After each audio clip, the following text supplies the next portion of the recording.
Hi, మనం last 2 ప్రోగ్రామ్స్లో if else అంటే చూసాము. బట్ ఇప్పుడు ఏంటంటే else if ladder. So like nested if అనమాట. So if the condition, so multiple condition checking కోసం ఏంటంటే ఇఫ్ సో ఎల్స్ అనేది రాసుకున్నాం. So this is the simple syntax. If conditions to statement else. So first condition కనుక execute కాకపోతే else if అనమాట. అది కూడా ఎగ్జిక్యూట్ కాకపోతే నెక్స్ట్, అది కూడా కాకపోతే else statement. So it is used to test the condition. If execute only one condition at a time. The condition which is true first from the top will execute. So ఏదైతే true అయితే అది display అవుద్ది అనమాట. So number 7. So మనం already variable అనేది తీసుకున్నాం అనమాట, number 7. So number variable value ఎంత? 7. సో 7 గ్రేటర్ దాన్ 10 కాదు కాబట్టి ఫాల్స్. సో ప్రింట్ హలో అనేది డిస్ప్లే అవ్వదు.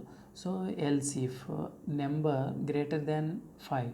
సో ట్రూ అయింది కాబట్టి ఈ హలో 2 అనేది డిస్ప్లే అవుద్ది. So number greater than 0. So true కాబట్టి ఇది డిస్ప్లే ఉంది. సో ఎల్స్ అయితే సో హలో అనేది డిస్ప్లే అవుద్ది. So hello 2 is execute because it execute only one condition which becomes true from the top. So ఇందులో ఏంటంటే ఇక్కడ ఏంటంటే మనకి 2 ట్రూ స్టేట్మెంట్స్ వచ్చినాయి. సో హలో 2 హలో 3 అనేది డిస్ప్లే అవ్వాలి, కానీ ఇక్కడ అలా జరగదు. సో ఫస్ట్ కండిషన్ ట్రూ అయింది కాబట్టి సో ప్రోగ్రామింగ్లోంచి బయటకు వచ్చేసి ఎక్కడైతే ట్రూ అయిందో దాన్ని డిస్ప్లే చేస్తుంది అనమాట.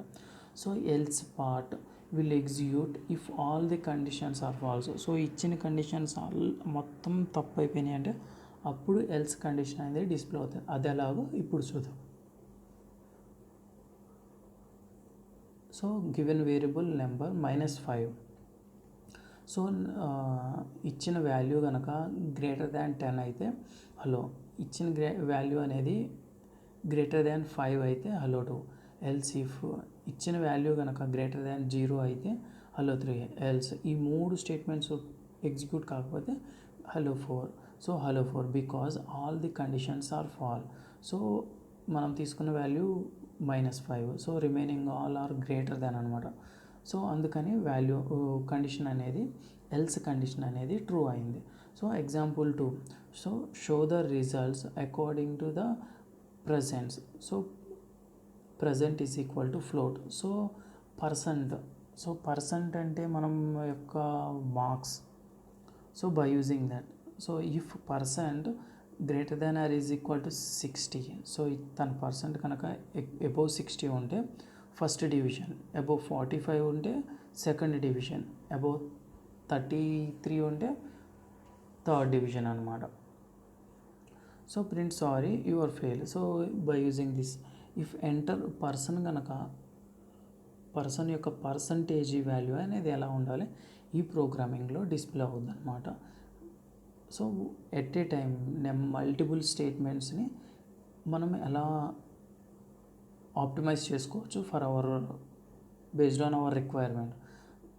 దానికోసము మనము ఇఫ్ ఎల్స్ ఇఫ్ లాడర్ అనే ఈ కండిషన్స్ని యూస్ చేసుకుని పైథాన్లో ప్రోగ్రామింగ్ని ఎగ్జిక్యూట్ చేస్తామన్నమాట. Thank you for watching.